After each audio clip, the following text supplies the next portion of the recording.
야고보서 3장 신약성경 373페이지에 있습니다. 야고보서 3장 1절에서 12절 교독하겠습니다. 야고보서 3장 신약성경 373페이지에 있습니다. 내 형제들아, 너희는 선생된 우리가 더 큰 심판을 받은 줄 알고 선생이 많이 되지 말라. 우리가 다 실수가 많으니 만일 말에 실수가 없는 자라면 곧 온전한 사람이라 능히 온 몸도 굴레 씌우리라. 우리가 말들의 입에 재갈 물리는 것은 우리에게 순종하게 하려고 그 온몸을 제어하는 것이라. 또 배를 보라. 그렇게 크고 광풍에 밀려가는 것들을 지극히 작은 키로서 사공의 뜻대로 운행하나니 이와 같이 혀도 작은 지체로 돼 큰 것을 자랑하도다. 보라, 얼마나 작은 불이 얼마나 많은 나무를 태우는가. 혀는 곧 불이요 불의의 세계라. 혀는 우리 지체 중에서 온 몸을 더럽히고 삶의 수레바퀴를 불사르나니 그 사르는 것이 지옥불에서 나느니라. 여러 종류의 짐승과 새와 벌레와 바다의 생물은 다 사람이 길들일 수 있고 길들여 왔거니와 혀는 능히 길들일 사람이 없나니 쉬지 아니하는 악이요 죽이는 독이 가득한 것이라. 이것으로 우리가 주 아버지를 찬송하고 또 이것으로 하나님의 형상대로 지음을 받은 사람을 저주하나니 한 입에서 찬송과 저주가 나오는도다. 내 형제들아, 이것이 마땅하지 아니하니라. 샘이 한 구멍으로 어찌 단물과 쓴물을 내겠느냐. 내 형제들아, 형제들아, 어찌 무화과 나무가 감람나무를 포도나무가 포도나무가 무화과를 맺겠느냐. 이와 같이 짠물이 단물을 내지 못하느니라. 아멘. 우리 옆에 있는 분들과 같이 인사합시다. 잘 오셨습니다. 사랑합니다. 축복합니다.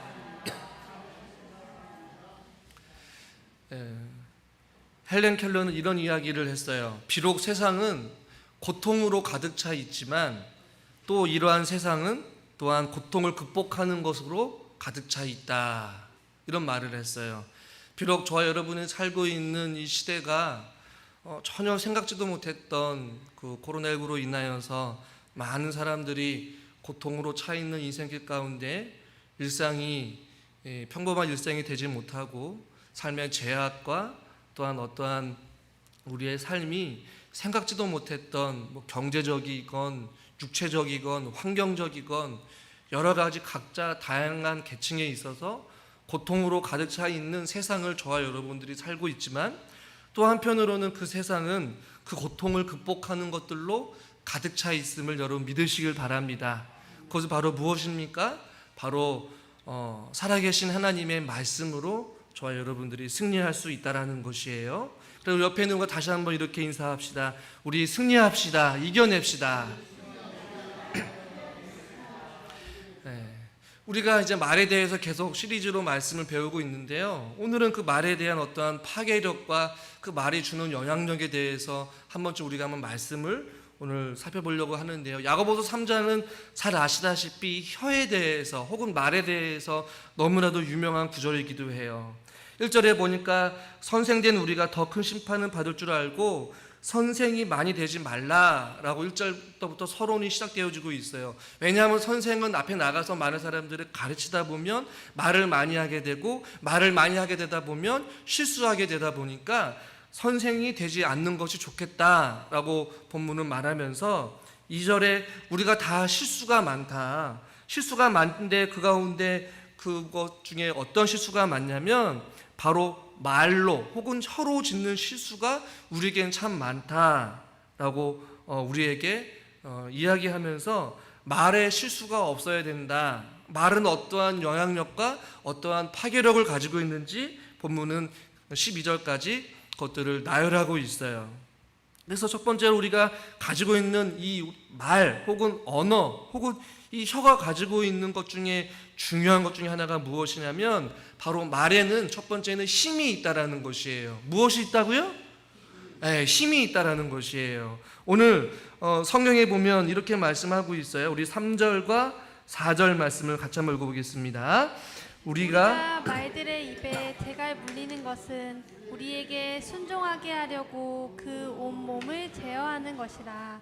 또 배를 보라. 그렇게 크고 광풍에 밀려가는 것들을 지극히 작은 키로써 사공의 뜻대로 운행하나니. 이 말에 힘이 있다. 우리 신체 중에 이 말 혹은 말을 할 수 있는 입술 혹은 안에 있는 혀가 비록 몸의 일부분이고 보이지 않고 굉장히 작은 것이지만 그 말이 주는 영향력이, 그 말이 주는 힘이 얼마나 대단한지를 지금 본문은 두 가지로 비유해서 말씀하고 있어요. 첫 번째는 이 말은 우리가 말하는 말이 아니라 이 타고 다니는 말을 이야기하는데, 말이 입에 재갈을 물려서 말의 온몸을 통제하고 또 큰 배를 움직이게 하는 그것의 능력을 바로 배 안에 있는 작은 키가 그것을 조절하지 않느냐.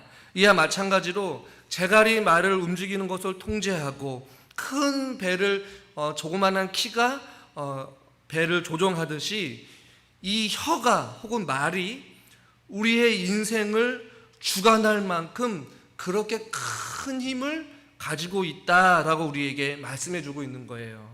큰 자동차도 자동차에는 핸들이 있어서 자동차의 방향을 또 움직임을 통제하고, 큰 비행기는 조종 핸들이 있어서 비행기가 착륙하고 또한 이륙하고 움직이고 방향을 바꾸는 이 모든 것들이 핸들에서 움직이기 시작하는 것이죠.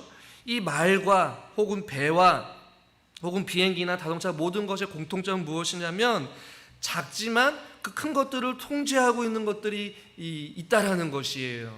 마찬가지로 우리 인간의 혀가 신체적으로는 굉장히 보잘것없고 작은 것이지만 우리의 삶에 엄청난 결과를 초래할 수 있고 우리 삶 전체를 통제할 수 있을 만큼의 위대한 어떠한 힘을 가지고 있다라고 본문은 우리에게 말씀해 주고 있어요. 그래서 우리가 첫 번째로 기억해야 될 것은 말에는 힘이 있다라는 것이에요.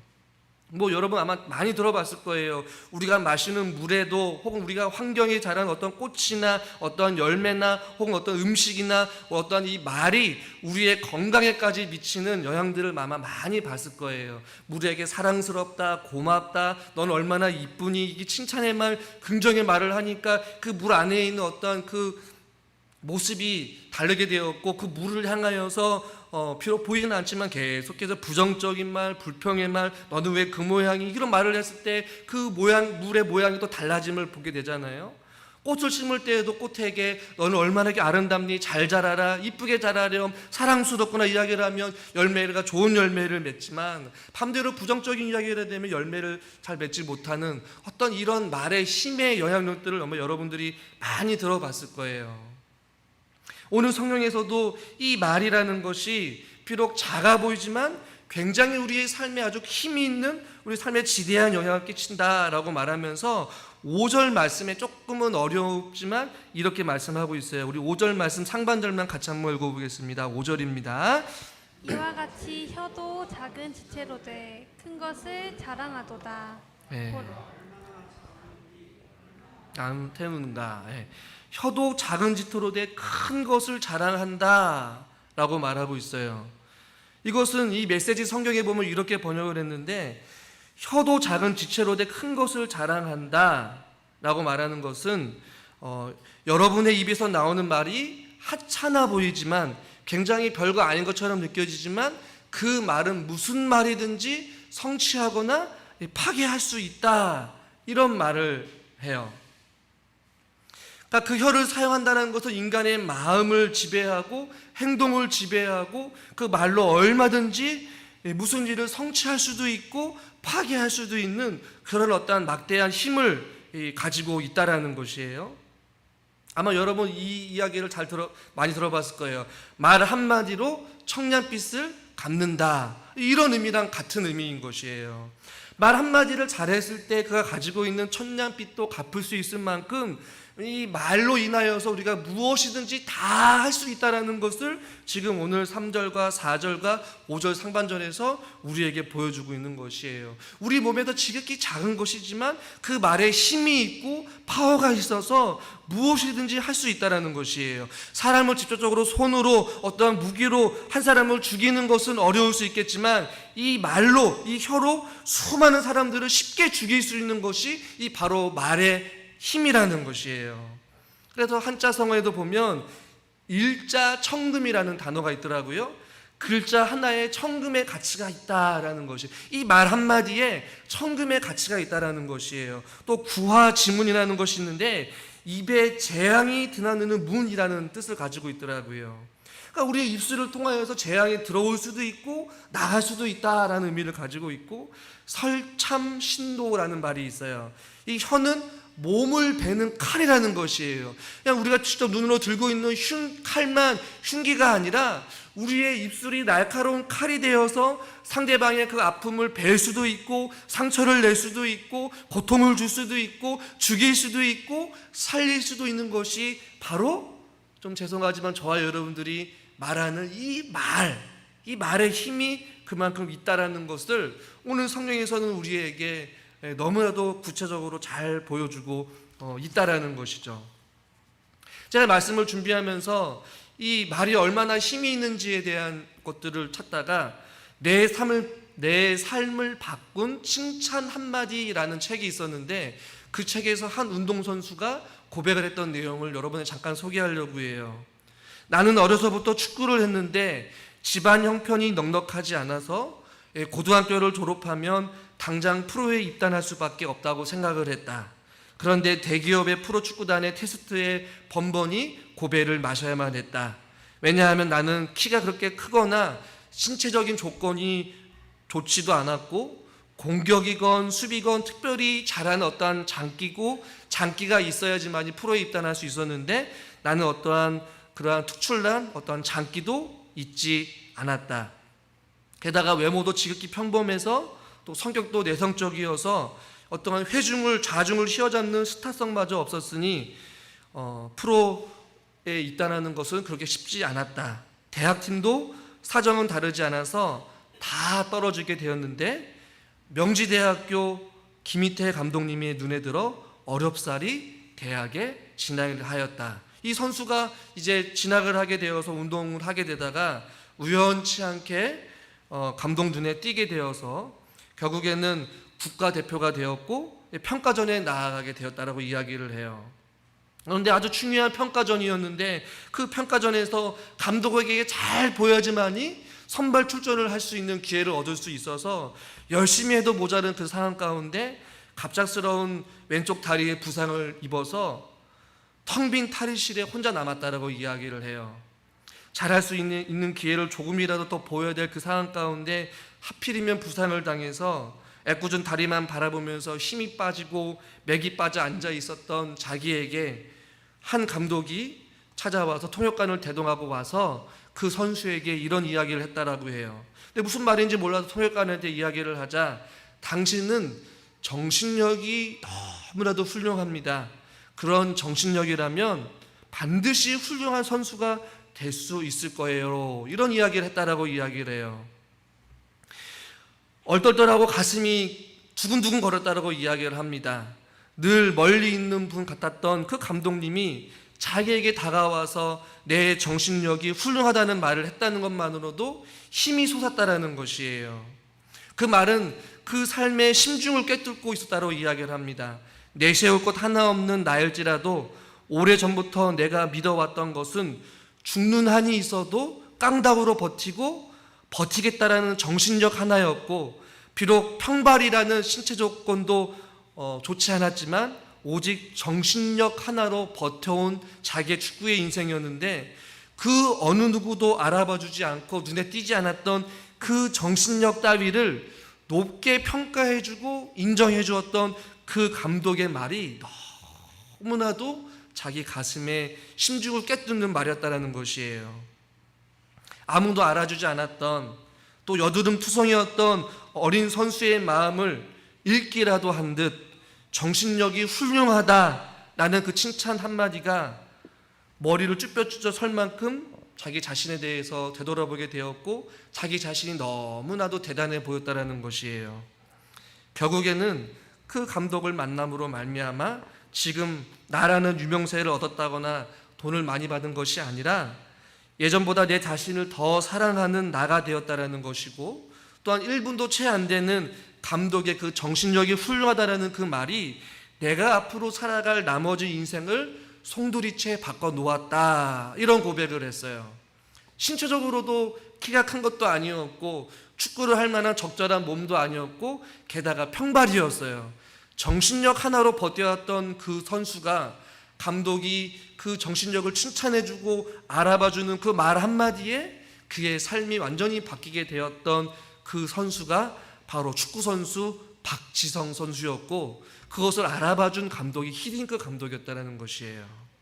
여러분, 이 말 한마디, 정신력이 훌륭하다는 이 말 한마디가, 그 칭찬의 말 한마디가 박지성 선수의 인생을 바꿔놓았고, 그가 이룬 업적보다도 그 말 한마디가 자기 앞으로 살아갈 인생길에 많은 것들을 결정지었다라는 것이에요. 이만큼 이 말 한마디 혹은 칭찬 한마디, 격려 한마디, 이 말 한마디가 우리의 인생을 바꿔놓을 수도 있고 우리를 승리자로 만들 수도 있고 저와 여러분들을 영원토록 패배자로 만들 수 있는 말이 이만큼 힘이 있다라는 것을 여러분 믿으시길 바랍니다. 참 이것은 재미난 일인데요. 최근에 이제 올림픽이 끝나고 우리나라 배구가 굉장히 많은 이슈가 되어서 지금도 계속해서 TV에 나오고 있지만, 그 가운데 한 명의 이제 선수가 있어요. 그 선수는 과거에 이제 국제 경기에서 배구를 하다가 본인이 원하는 대로 잘 되지 않아서 이 방송 화면에 생중계되었을 때에 그 여자 선수가 이 화면에 너무나도 그 분하고 자기가 잘못한 것에 대해서 조금 약간 승부욕이 강해서, 좋게 표현하면 이 화면으로 이 욕이 고스란히 나왔었어요. 그리고 그 욕이 이제 매스컴을 타게 되었고 많은 이제 팬들이 이제 그것을 향하여서 이제 식빵 언니라는 이런 별명을 지어주게 되었는데, 최근에 이제 뉴스에 보니까 그 이 식빵이라는 그 욕이 이제 긍정적으로 재해석돼서 이제 식빵이 되었고, 이제 그 식빵이 이제는 실질적으로 상품화가 돼서 빵이 나온다라고 이야기를 하더라고요. 어떻게 보면 지탄받고 비난받아야 될 나라의 대표 선수로서 화면에서 욕을 하는 장면이 나왔는데, 이제 그 욕이 이제는 식빵이라는 말로 좀 재해석되고 그것이 이제는 상품화가 되어서 나오게 되는 이 말 한마디의 영향력이 엄청나다는 것을 저는 느끼게 되었어요. 사랑하는 우리 성도 여러분, 우리에게 이렇게 말이 힘이 있다라고 하면 우리가 믿고 진리라고 생각하는 살아계신 하나님의 말씀은 우리가 상상할 수 없을 만큼의 놀라운 힘과 능력을 가지고 있다는 사실을 여러분 믿으시길 바랍니다.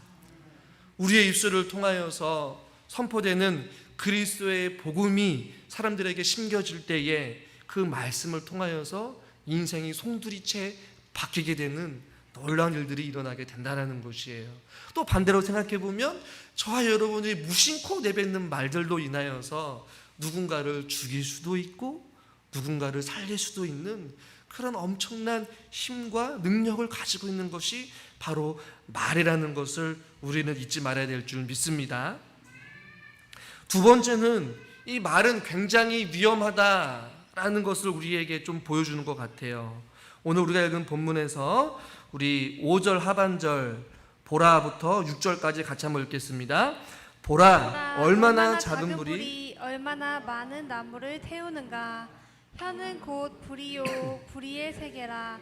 혀는 우리 지체 중에서 온 몸을 더럽히고 삶의 수레바퀴를 불사르나니 그 사르는 것이 지옥불에서 나느니라. 아멘. 작은 불이 큰 산불을 낼 수 있다라는 것이에요. 엄청난 파괴력, 엄청난 위험성을 가지고 있는 것이 바로 말이라는 것이에요. 여러분, 발 없는 말이 천리간다라는 말이 있잖아요. 우리의 말이 지금 속삭이고 있는 이 말이지만 이 말씀이 발 없는 말이 천리를 가듯이 마치 작은 불씨가 큰 산불을 내듯이 엄청난 파괴력과 범짐이 바로 이 말이라는 것이에요. 그것을 오늘 성경에서는 불로 표현하고 있는 것이에요. 그래서 오늘 6절에도 보니까 혀는 곧 불이다 라고 아주 분명하게 말씀하고 있어요. 그리고 뭐라고 말씀하고 있냐면 온몸을 더럽히고 삶의 수레바퀴, 우리의 삶을 송두린 채 불사를 수 있고 그 사르는 것이 지옥불에서 나느니라 라고 말하면서 우리에게 이 말이 얼마나 위험한지에 대한 것들을 우리에게 말씀해 주고 있는 것이에요. 그래서 이 오늘 성경에 보니까 끝부분에 그 삶의 수레바퀴를 불사르라니 그 사르는 것이 지옥불에서 나느니라 라고 번역을 했지만 어떤 해석자는 지옥불에서 나오는 불꽃이 바로 우리가 말하는 이 말이라고 이야기를 해요. 그리고 시편 140편 3절에서도 이렇게 표현하고 있어요. 같이 한번 읽어보겠습니다. 뱀같이 그 혀를 날카롭게 하니 그 입술 아래에는 독사의 독이 있나이다. 우리가 말하는 그 입술 안에는 독사의 독이 있다라는 것이에요. 그리고 예수님께서도 우리에게 나오는 이 말에 대해서 경고해주고 있어요. 마태복음 15장 11절 같이 읽겠습니다. 입으로 들어가는 것이 사람을 더럽게 하는 것이 아니라 입에서 나오는 그것이 사람을 더럽게 하는 것이니라. 아멘. 입에서 나오는 그것이 사람을 더럽히게 하고 그 혀가 곧 불이라서 우리의 인상을 송두리째 불사를 수 있는 그만한 어떠한 위험이 가지고 있는 것이 바로 말이다 라고 우리에게 말씀해주고 있는 것이에요.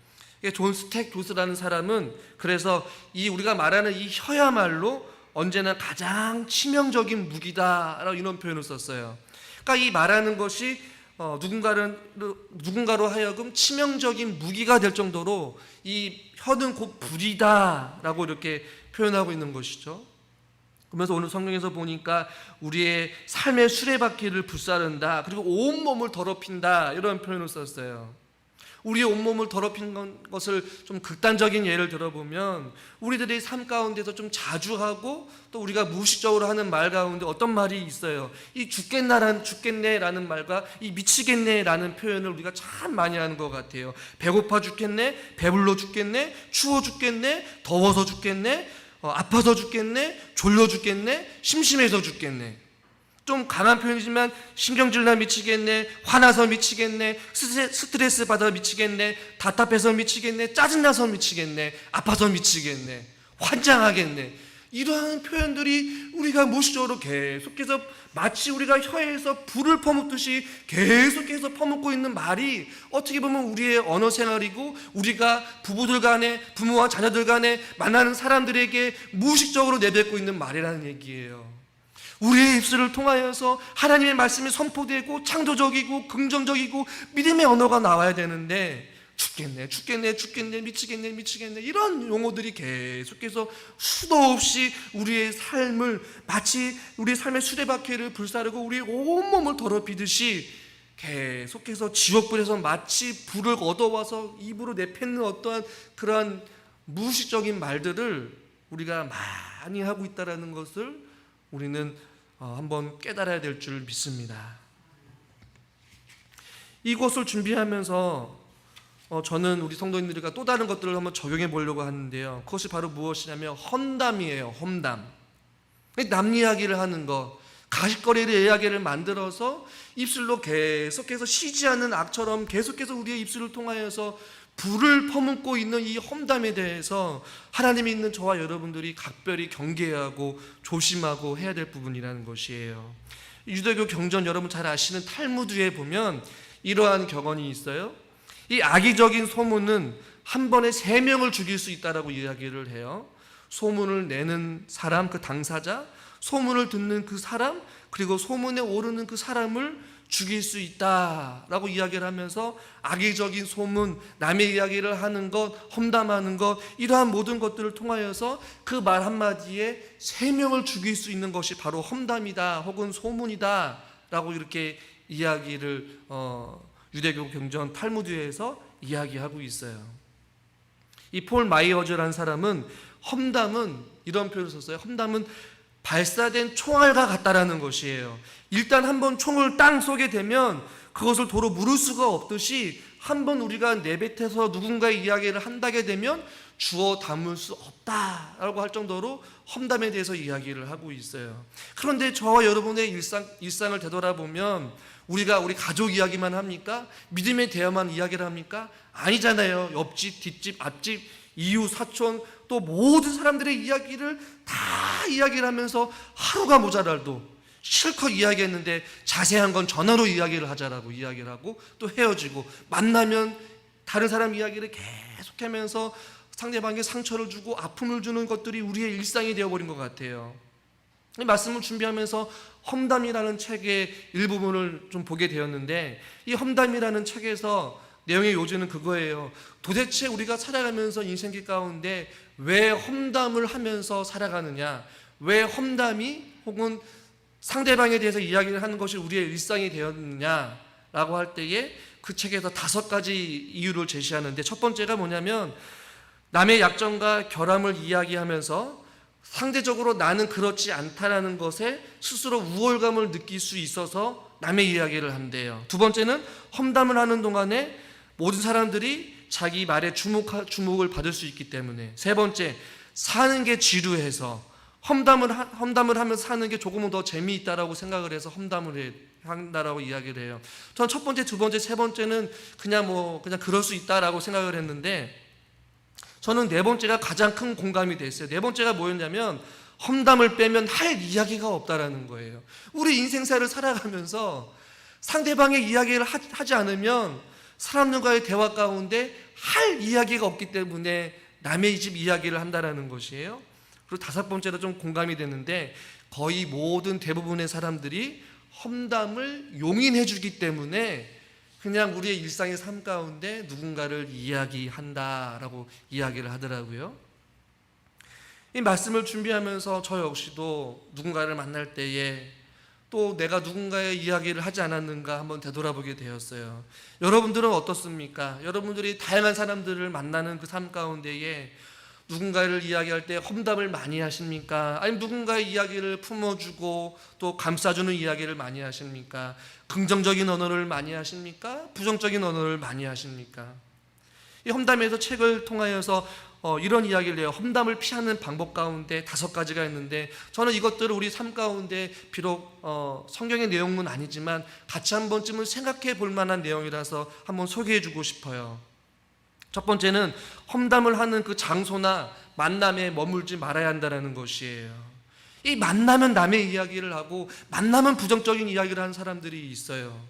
교회를 다니는 사람과 교회를 다니지 않는 만난 사람 가운데 어떤 사람들은 늘 만나면 교회 목사 욕만 하고 교회 욕만 하고 계속 부정적인 이야기만 하는 사람들이 있어요. 그러면 입장을 바꿔서 생각해 보세요. 교회를 다니지 않는 사람이 그 이야기를 듣는 순간 교회를 다니고 싶겠어요?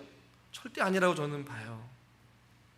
험담을 하는 어떠한 만남과 친구나 어떠한 장소를 여러분 안에 머물지 마시기를 바랍니다. 할렐루야. 두 번째는 험담을 해서는 안 된다는 것을 구체적으로 설명을 해줘야 돼요.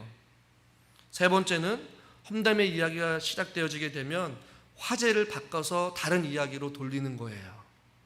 네 번째는 험담의 대상이 되는 그 사람에게도 좋은 측면이 있다는 것을 인정해주고 오히려 그 사람의 장점을 이야기해주는 거예요.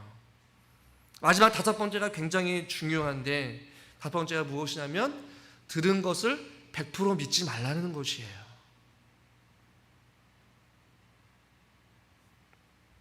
사랑하는 성도 여러분, 오늘 성경에 보니까 이 말은 굉장히 위험한데 작은 불이 큰 산을 태울 수 있듯이 팔은 우리에서 나오는 불의의 세계하고 저는 그 불이다라고 말씀하고 있어요. 우리의 입술을 통하여서 누군가를 죽일 수 있고 누군가를 삶의 전체를 송두리째 태워버릴 수 있는 위험이 있다는 사실을 여러분 기억하시고, 함부로 우리가 사람들 대할 때에 쉽게 내뱉는 말을 하지 않도록 우리가 각별히 주의하시고 우리가 경계할 수 있는 믿음의 입술, 아름다운 입술이 될 수 있기를 주님의 이름으로 축복합니다. 세 번째는 이 말에는 어떠한 영향력과 파괴력이 있냐면 말에 이 변덕스러움이 있어요. 말은 변덕스럽다라는 것을 9절에서 12절까지 이렇게 말씀해 주고 있어요.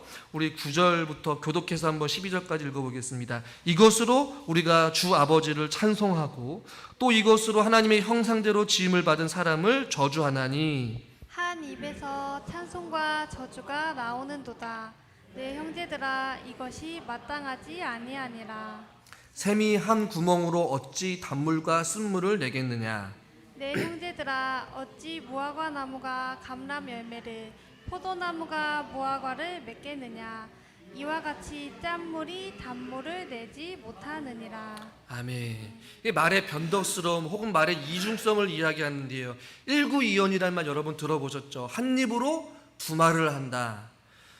또 이런 삶이 밖에서는 성인이요 성자인데 집 안에서는 입에 걸레를 물듯이 이게 언어 생활을 하는 사람들이 있다라는 것이에요. 한 입으로는 교회 안에서는 하나님을 찬양하지만 교회 밖을 나가서는 온갖 저주와 부정적인 말들로 인하여서 살아가는 사람들이 얼마든지 있다라는 것을 우리에게 보여주고 있다라는 것이죠. 그러나 성경에서는 그럴 수 없다라는 것이에요. 한 입으로는 하나님을 찬양하고 하나님의 형상을 지음받은 그 사람을 어떻게 저주할 수 있겠느냐, 이것은 있을 수 없다라고 오늘 성경은 우리에게 말씀해주고 있지만 우리들의 삶이 일구이연하듯이 삶 가운데 어떤 이중적인 어떤 변덕스러운 말들로 인하여서 우리가 살아가고 있는 건 아닌지 저와 여러분들의 모습들을 한번 되돌아보자라는 것입니다. 성경의 역사를 보면 이스라엘 백성들은 끊임없이 하나님께서 형통케 하시고 은혜를 주시면 하나님을 찬양해요. 하나님 앞에 감사를 돌려요. 그러나 갑작스러운 또 어려움이 생기면 어김없이 그 찬양을, 하나님을 찬양했던 그 입술로 하나님을 향하여서 원망을 하는 장면이 나오고 있어요. 그 한 가지 내로 이스라엘 백성들이 홍해 바다를 건너게 되었고, 홍해 바다를 건넌 후에 출애굽기 15장 22절에 이렇게 말씀하고 있어요. 출애굽기 15장 22절 한번 같이 한번 읽어보겠습니다. 모세가 홍해에서 이스라엘을 인도하며 그들이 나와서 수르 광야로 들어가서 거기서 사흘 길을 걸었으나 물을 얻지 못하고. 홍해에서 이스라엘을 인도하며 그들이 나와서 수르 광야로 들어갔대요. 그러면서 그 전에 하나님을 찬양하고 우리의 힘이신 여호와여 또 우리 하나님을 찬양합니다라는 그런 아름다운 찬양을 부렀던 이스라엘 백성들이 이제 수르 광야로 걸어가게 되는데 사흘 길을 걸어오게 되었어요. 그런데 이제 물이 없게 되고 목이 마르게 되니까 24절에 이렇게 말씀하고 있어요. 하나님을 찬양했던 입술이 어떻게 바뀌는지, 백성이 24절 같이 읽읍시다. 백성이 모세에게 원망하여 이르되 우리가 무엇을 마실까. 하나님을 찬양했던 입술이 사흘도 안 돼서 모세에게 원망하였다라고 말씀하고 있어요. 이것이 우리들의 연약한 모습 아니겠어요? 우리가 입술로는 주님을 찬양하고 주 예수보다도 귀한 것은 없네라고 이야기를 하지만 교회 밖을 떠나는 순간부터 우리의 입술을 통하여서 하나님을 좀 전에 찬양했던 우리의 입술이, 하나님 앞에 경배했던 그 아름다운 입술이 하루 이틀 3일 4일이 지나게 되니까 이스라엘 백성들과 어김없이 우리들의 삶 가운데 원망하기 시작하고 또 불평하기 시작하고 우리의 입술을 통하여서 하나님을 향한 긍정적인 말보다는 부정적인 말들을 하고 있는 것, 우리의 인생의 한 입으로 두 가지를 동시에 쏟아낼 때가 참 많이 있다는 것을 보게 돼요. 말씀을 전하는 저도 마찬가지죠. 주님 앞에서 말씀을 전하고 나서 강단 밖에 내려와서 생활 가운데, 일생 가운데 믿음이 없는 말들, 불평의 말들, 원망의 말들, 이런 말들을 통하여서 하나님 앞에 또 연약한 우리들의 모습들을 또 발견하게 된다는 것이죠. 하나님의 관계가 올바르지 못한 마음에서 불결한 언어, 부정의 언어, 원망의 언어가 나온다는 것이죠. 그래서 8절에 보니까 이렇게 말씀하고 있어요. 오늘 본문 8절을 한번 읽어봅시다. 혀는 능히 길들일 사람이 없나니 쉬지 않는 악이요 죽이는 독이 가득한 것이라. 이 능히 길들일 사람이 없다는 것이에요. 그렇다면 우리가 어떻게 살아야 되느냐? 우리는 하나님 앞에 도우심을 구해야 돼요. 혀를 능히 길들일 사람은 아무도 없기 때문에 그래요. 매 순간순간마다 하나님 앞에 주님, 우리 입술에도 재갈을 물리게 해주시고 우리의 입술을 통하여서 누군가를 죽이는 입술이 되는 것이 아니라 누군가를 살릴 수 있는 입술이 되게 해주시고 우리의 입술을 통하여서 불이 품어내는 것이 아니라 은혜가 터져 나오게 해주시고 주님을 찬양하는 입술이 되게 해주시고 주님 앞에 부르짖는 기도의 소리가 되게 하여 주시옵소서. 다윗은 결론적으로 시편 19편 14절에 이런 고백을 하게 되는데요, 같이 한번 믿음으로 한번 고백해 보겠습니다. 나의 반석이시오 나의 구속자이신 여호와여, 내 입의 말과 마음의 묵상이 주님 앞에 연락되기를 원하나이다. 아멘. 내 입의 말과 내 마음에 생각하는 이 모든 것들이 주님 앞에 연락되기를 간절히 원합니다 라는 고백이 저와 여러분의 고백이 되기를 원합니다. 여러분, 이 설교 한 편을 듣는다라고 해서 여러분의 언어 생활, 저의 언어 생활이 완전히 바뀔 수는 없다라고 저는 생각되어져요. 그럼에도 불구하고 오늘 본문과 같이 혀를 능히 길들일 사람은 없고 다 같이 말에 실수를 하는 사람이지만, 그럼에도 불구하고 오늘 다윗의 고백과 같이 주님 내 입의 말과 나의 마음의 묵상이 주님께 연락되기를 간절히 바라오니 주여 나의 입술을 주장하여 주시옵시고 우리의 입술을 통하여서 이 쉬지 않는 이 악을 주님 멈춰주시고 우리의 온전한 입술을 통하여서 주님을 찬양하는 인생이 되어달라고 매일매일 주님의 은혜를 구하며 우리가 살아갈 때에 우리의 입술을 통하여서 주님을 찬양하는 아름다운 입술, 또 힘들어하고 지쳐있는 영혼들을 위로하는 입술, 한 영혼을 살리는 입술, 또 한 영혼을 향하여서 그리스도의 복음을 전하는 아름다운 소리가 되어서 이 땅 가운데 주님 오실 그날까지 저와 여러분들이 주님을 찬양하는 아름다운 거룩한 공동체가 될 수 있기를 주님의 이름으로 간절히 축원합니다. 기도하겠습니다. 하나님, 혀를 능히 길들일 사람은 없지만 다윗의 고백과 같이 하나님, 우리의 말과 우리의 마음이 묵상이 주님 앞에 연락되기를 원합니다. 주여 우리를 붙잡아 주시옵시고 우리의 입술이 항상 믿음의 언어, 생명의 언어, 진리의 언어만이 터져 나오게 하여 주시옵소서. 한 입술로 하나님의 형상대로 지음을 받은 그 사람을 향하여서 저주를 내뿜는 불의 혀가 되는 것이 아니라 하나님의 사랑과 진리의 말씀을 내뿜을 수 있는 아름다운 소리가 되게 하여 주시옵소서. 예수님의 이름으로 감사하며 기도드리옵나이다. 아멘.